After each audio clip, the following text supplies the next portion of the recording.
please to draw him on to pleasures, and to gather, so much as from occasion we may glean, whether aught unknown to us afflicts him thus, that open lies within our remedy. Good gentlemen, he hath much talked of you, and sure I am two men there are not living to whom he more adheres. If it will please you to show us so much gentry and goodwill as to expend your time with us a while for the supply and profit of our hope, your visitation shall receive such thanks as fits a king's remembrance. Both your majesties might, by the sovereign power you have of us, put your dread pleasures more into command than to entreaty. But we both obey, and here give ourselves up in the full bent. To lay our services freely at your feet, to be commanded. Thanks, Rosencrantz, and gentle Guildenstern. Thanks, Guildenstern and gentle Rosencrantz. And I beseech you instantly to visit my too much changed son.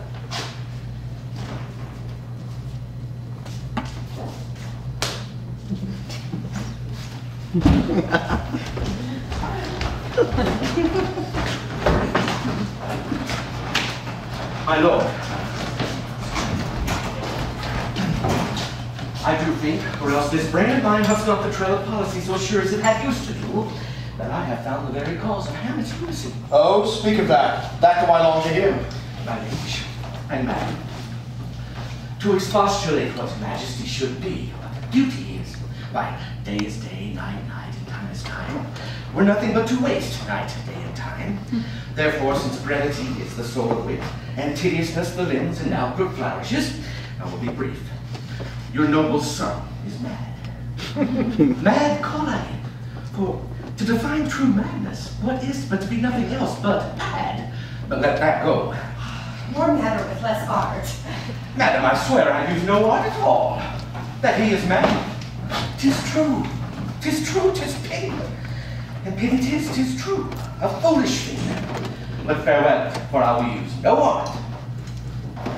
Mad, let us grant him then.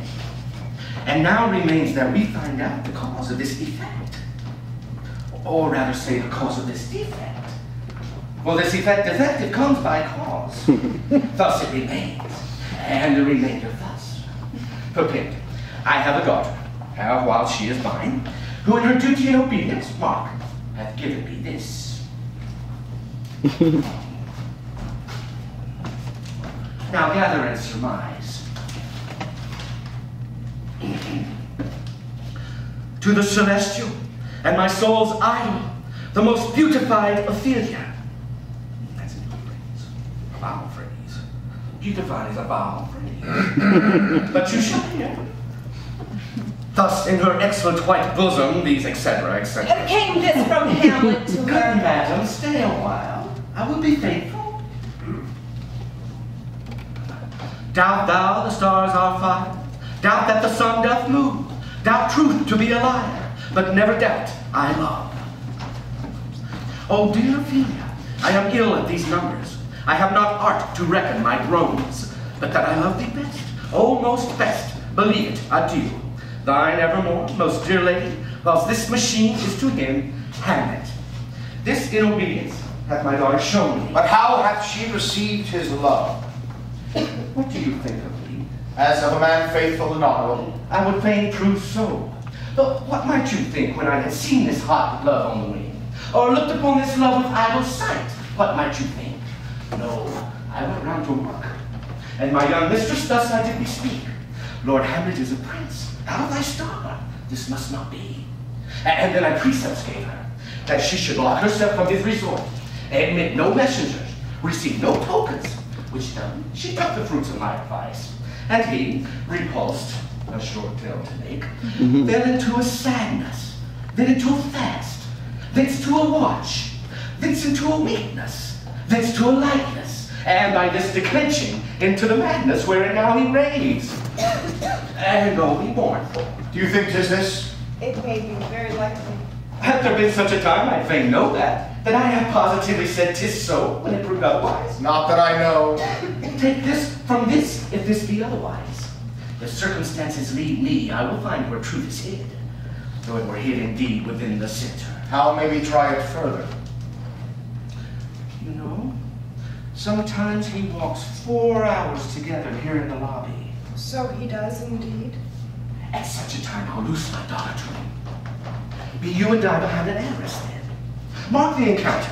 If he love her not, and be not from his reason fallen their own, let me be no assistant for a stake, but keep a farm and carters. We will try it. But look where sadly the poor wretch comes reading. Away, I do beseech you, go away. I will board him presently. Oh, give me leave.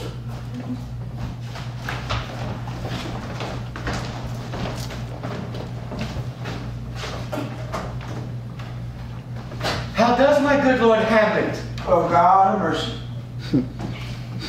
Do you know me, my lord? Excellent will, you are a fishmonger.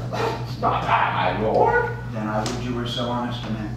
Honest, my lord? Aye, sir, to be honest as this world goes is to be one man picked off 10,000. Well, that's very true, my lord. For the sun breed maggots in a dead dog, being a good kissing carrion. Have your daughter. I have, my lord. Let her not walk in the sun. Conception is a blessing, but not as your daughter may conceive. Fred, look to it. How say you like that?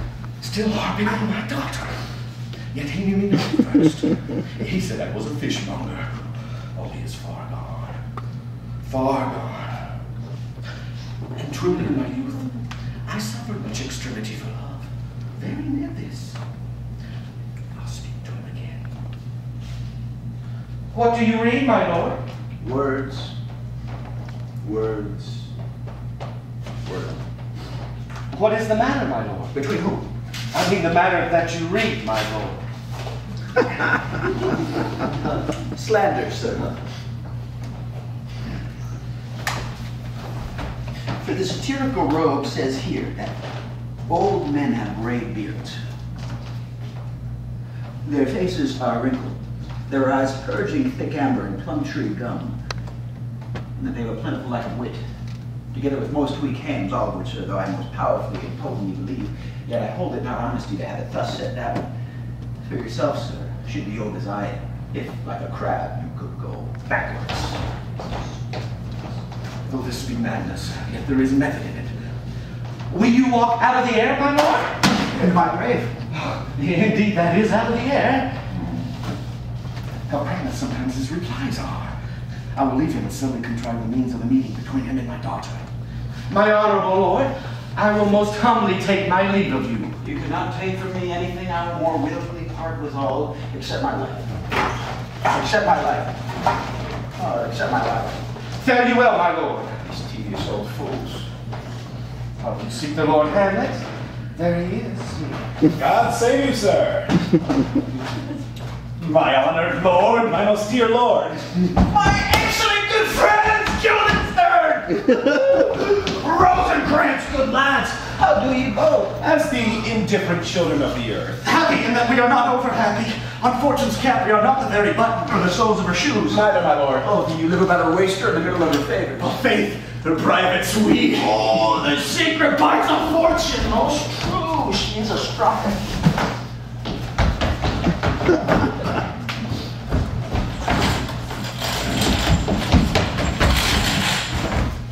What's the news? None, my lord, except that the world's grown honest. Then is doomsday near?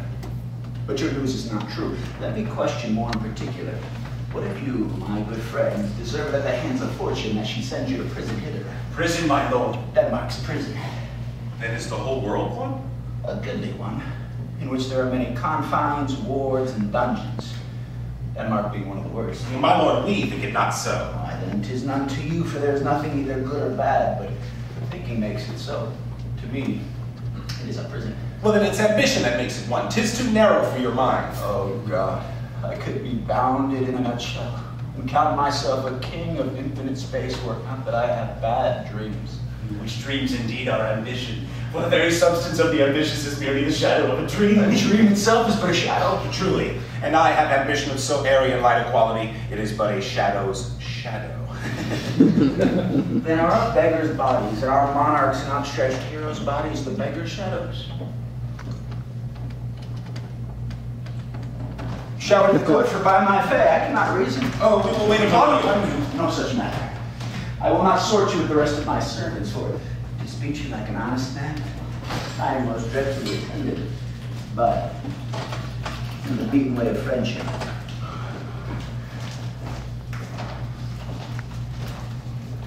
What would make you at Elsinore? To visit you, my lord, no other occasion. Beggar that I am, I'm even poorer than thanks, but I thank you. And sure, dear friends, my thanks are too dear a halfpenny. Were you not sent for? Is it your own incline? Is it a free visitation? Come, deal justly with me.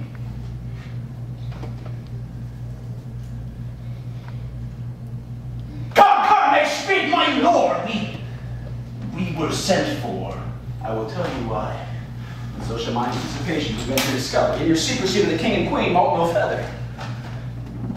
I have of late, but wherefore I have not lost all my mirth, forgone all custom of exercises, and indeed, it goes so heavily with my disposition.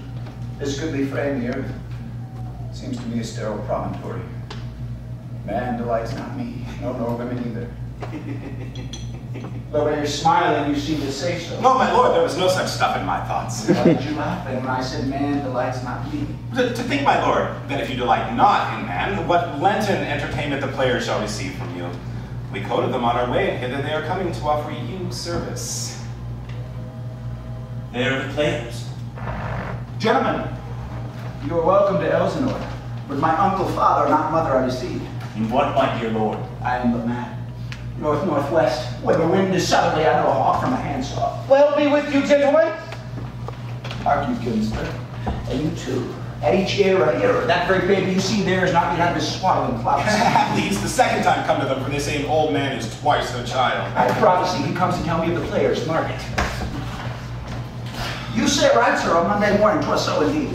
My lord, I have news to tell you. My lord, I have news to tell you when Roscius was an actor in Rome. The actors are come hither, my lord. Buzz, buzz. And came each actor on his ass. Welcome, masters. Welcome all. I'm glad to see you. Well, welcome, good friends. My old friend, thy face is valiant since I saw thee last. Comest thou to beard me in Denmark? We'll have a speech strip. Come, give us a taste of your quality. Come, passionate speech. What speech, my lord? I heard thee speak me a speech once, but it was never acted. If it'll live in your memory, begin at this line. The rugged Paris, like the Hyrcanian beast. It is not so. It begins with Paris.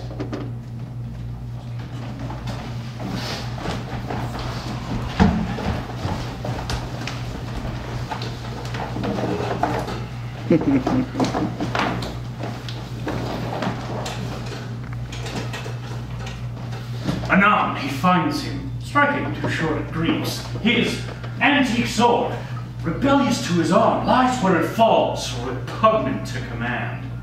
Unequal matched, Pyrrhus at Priam drives, enraged strikes wide.